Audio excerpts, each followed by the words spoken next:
ओम शांति। आज है 25/4/2024 की वाणी।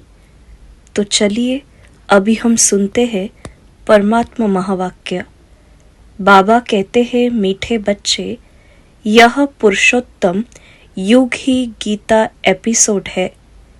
इसमें ही तुम्हें पुरुषार्थ कर उत्तम पुरुष अर्थात देवता बनना है।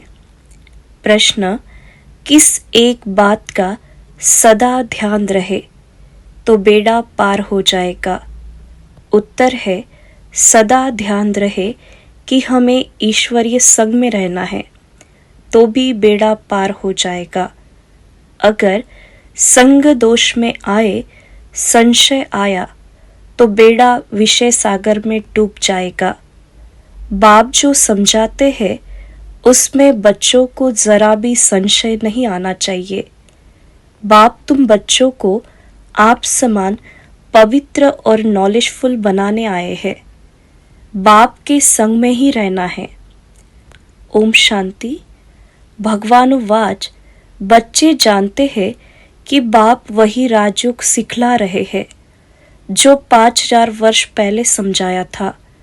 बच्चों को मालूम है, दुनिया को तो मालूम नहीं है, तो फिर पूछना चाहिए गीता का भगवान कब आया? भगवान जो कहते हैं, मैं राजयोग सिखलाकर तुमको राजाओं का राजा बनाता हूँ, वह गीता एपिसोड कब हुआ था? यह पूछना चाहिए। यह बात कोई भी नहीं जानते। तुम अब प्रैक्टिकल सुन रहे हो। गीता का एपिसोड होना भी चाहिए। कलयुग अंत और सतयुग आदि के बीच में।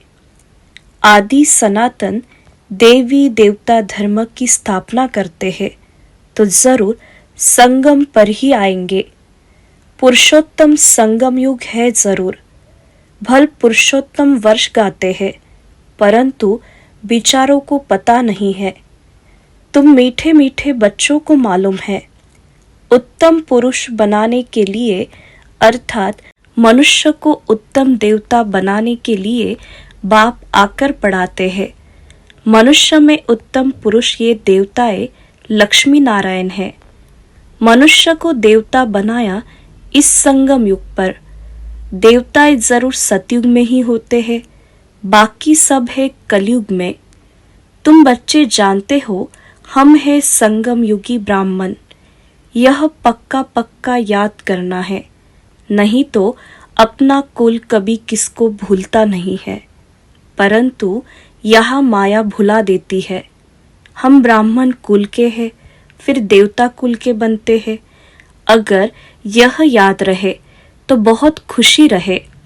तुम पढ़ते हो राजयोग, समझाते हो, अब फिर भगवान गीता का ज्ञान सुना रहे हैं और भारत का प्राचीन योग भी सिखा रहे हैं। हम मनुष्य से देवता बन रहे हैं। बाप ने कहा है, काम महाशत्रु है। इन पर जीत पाने से तुम जगत जीत बनते हो। पवित्रता की बात पर कितनी आर्ग्यू करते हैं। मनुष्य के लिए विकार तो जैसे खजाना है। लौकिक बाप से यह वर्षा मिला हुआ है। बालक बनते हैं तो पहले पहले बाप का यह वर्षा मिलता है। शादी बर्बादी कराते हैं और बेहद का बाप कहते हैं काम महाशत्रु है। तो जरूर काम को जीतने से ही जगत जीत बनेंगे। बाप जरूर संगम पर ही आए होंगे। महाभारी महाभारत लड़ाई भी है। हम भी यहाँ जरूर है। ऐसे भी नहीं सब फट से काम पर जीत पाते हैं। हर बात में टाइम लगता है। मुख्य बात बच्चे यही लिखते हैं कि बाबा हम विषय वैतरणी नदी में गिर गए, तो जरूर कोई आर्डिनेंस है। बाप का फरमान है, काम को जीतने से तुम जगत जीत बनेंगे। ऐसे नहीं जगत जीत बनकर फिर विकार में जाते होंगे। जगत जीत यह लक्ष्मी नारायण है। इनको कहा जाता है संपूर्ण निर्विकारी। देवताओं को सब निर्विकारी कहते हैं, जिसको तुम राम राज्य कहते हो। वह है वाइसलेस वर्ल्ड, यह है विशेष वर्ल्ड, अपवित्र गृहस्थ आश्रम। बाबा ने समझाया है तुम पवित्र गृहस्थ आश्रम के थे, अब 84 जन्म लेते लेते अपवित्र बने हो। 84 जन्मों की ही कहानी है। नई दुनिया जरूर ऐसी वाइसलेस होनी चाहिए। भगवान जो पवित्रता का सागर है वही स्थापना करते हैं, फिर रावण राज्य भी जरूर आना है। नाम है ही राम राज्य और रावण राज्य। रावण राज्य माना ही आसुरी राज्य। अभी तुम आसुरी राज्य में बैठे हो। यह लक्ष्मी नारायण है देवी राज्य की निशानी।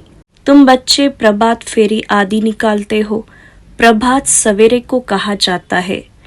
उस समय मनुष्य सोए रहते, इसलिए देरी से निकालते हैं।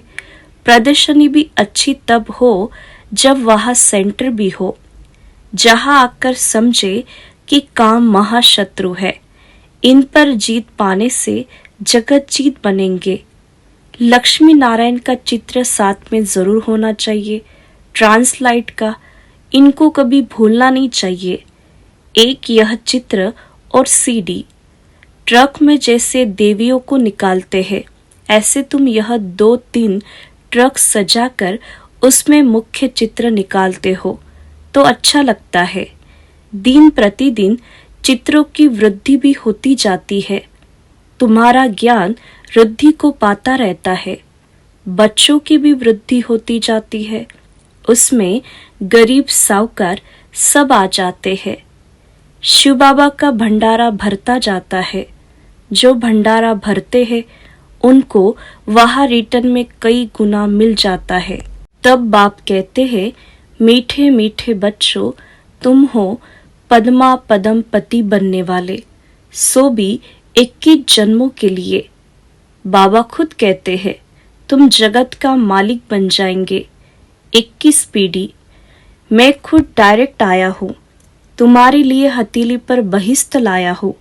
जैसे बच्चा जब पैदा होता है तो बाप का वर्षा उनकी हथेली पर ही है।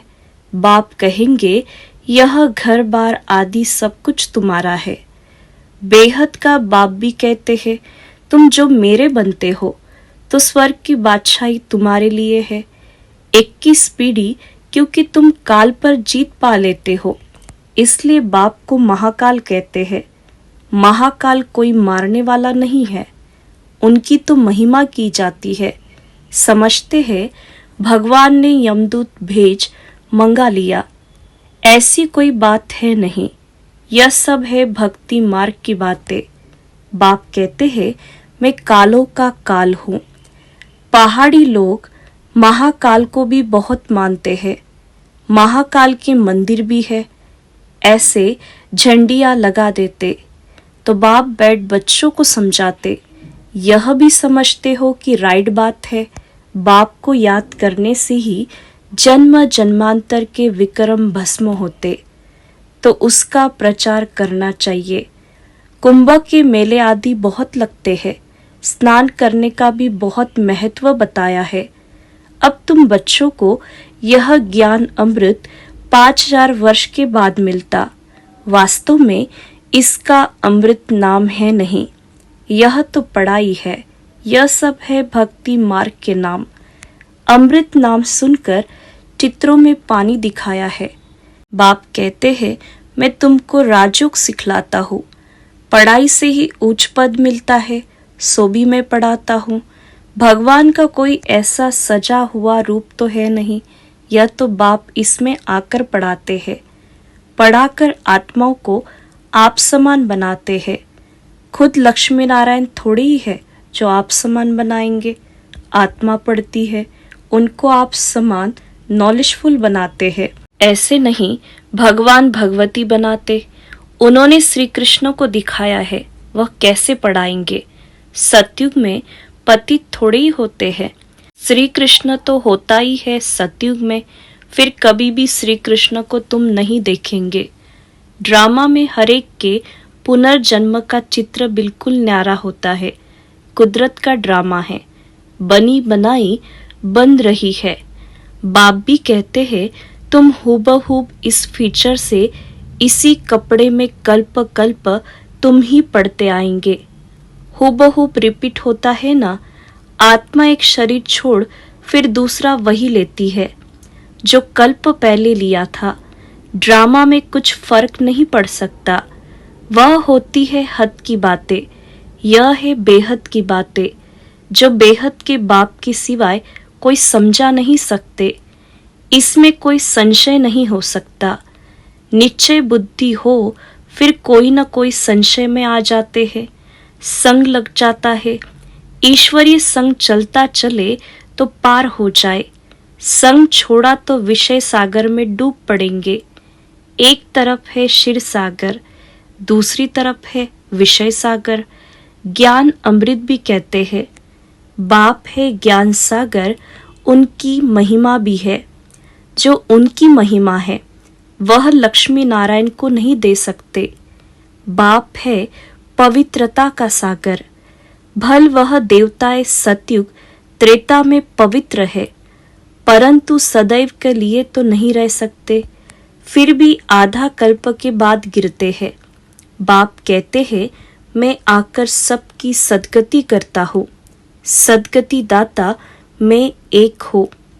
तुम सदगति में जाते हो, फिर यह बातें नहीं होती है। अब तुम बच्चे सम्मुख बैठे हो, तुम भी शिव बाबा से पढ़कर टीचर बने हो। मुख्य प्रिंसिपल वह है। तुम आते भी उनके पास हो। कहते हैं हम शिव बाबा के पास आए हैं। अरे वह तो निराकार है ना। हाँ, वह आते हैं इनके तन में, इसलिए कहते हैं बाप दादा के पास जाते हैं। यह बाबा है उनका रथ, जिस पर उनकी सवारी है। उनको रथ, घोड़ा, अश्व भी कहते हैं। इस पर भी एक कथा है। दक्ष प्रजापिता ने यज्ञ रचा, कहानी लिख दी है, परंतु ऐसे तो है नहीं। शिव भगवानुवाच मैं तब आता हूँ जब भारत में अति धर्म ग्लानि होती है। गीतावादी भल कहते हैं यदा यदा ही धर्मस्य ग्लानि भवतु भारता, परंतु अर्थ नहीं समझते। तुम्हारा यह बहुत छोटा झाड़ है, इनको तूफान भी लगते हैं। नया झाड़ है ना, फिर यह फाउंडेशन भी है। इतने अनेक धर्मों के बीच में एक आदि सनातन देवी देवता धर्म का सैपलिंग लगाते हैं। कितनी मेहनत है। औरों को मेहनत नहीं लगती, वह ऊपर से आते रहते हैं। यहाँ तो जो सतयुग त्रेता में आने वाले हैं उन्हों की आत्माएं बैठ पड़ती है। जो पतित है उनको पावन देवता बनाने के लिए बाप बैठ पढ़ाते हैं।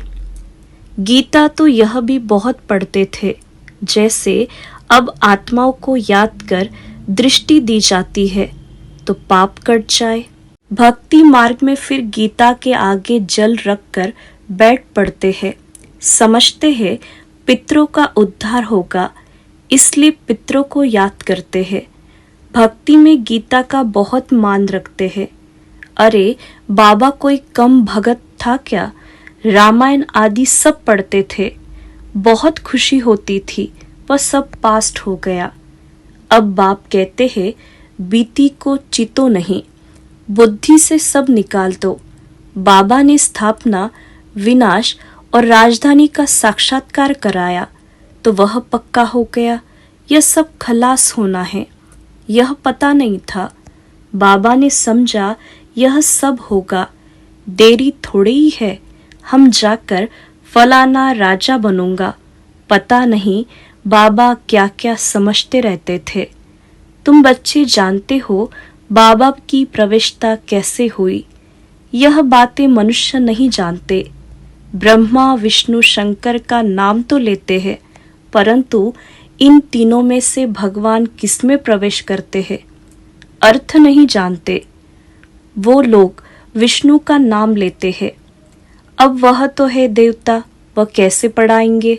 बाबा खुद बतलाते हैं मैं इनमें प्रवेश करता हूँ, इसलिए दिखाया है। ब्रह्मा द्वारा स्थापना, वह पालना और वह विनाश। यह बड़ी समझने की बातें हैं।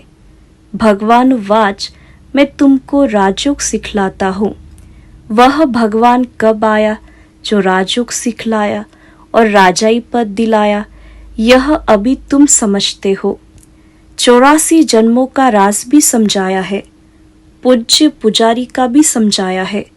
विश्व में शांति का राज्य इन लक्ष्मी नारायण का था ना, जो सारी दुनिया चाहती है। जब लक्ष्मी नारायण का राज्य था तो उस समय सब शांति धाम में थे। अब हम श्रीमत पर यह कार्य कर रहे हैं, अनेक बार किया है और करते रहेंगे। यह भी जानते हैं कोर्टों में कोई निकलेगा, देवी देवता धर्म वालों को ही टच होगा।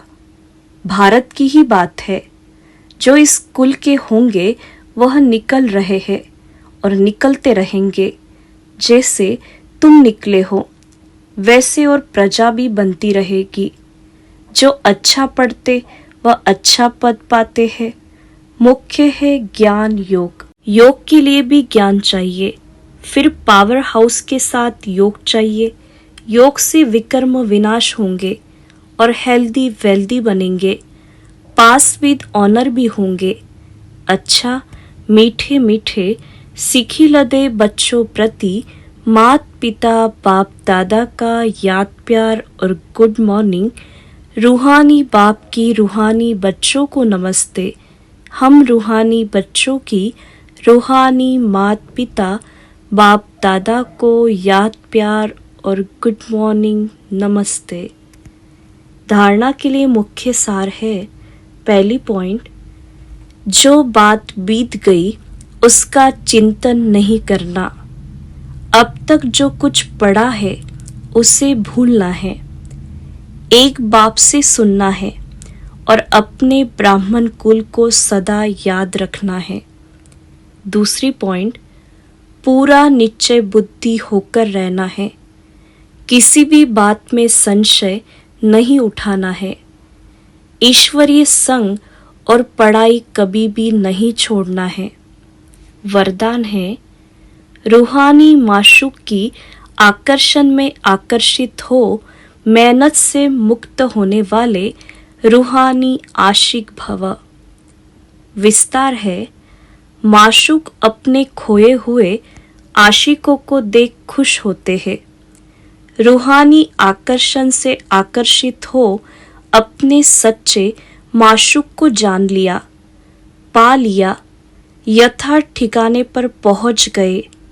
जब ऐसी आशिक आत्माएं इस मोहब्बत की लकीर के अंदर पहुंचती है तो अनेक प्रकार की मेहनत से छूट जाती है, क्योंकि यह ज्ञान सागर के स्नेह की लहरें, शक्ति की लहरें सदा के लिए रिफ्रेश कर देती है।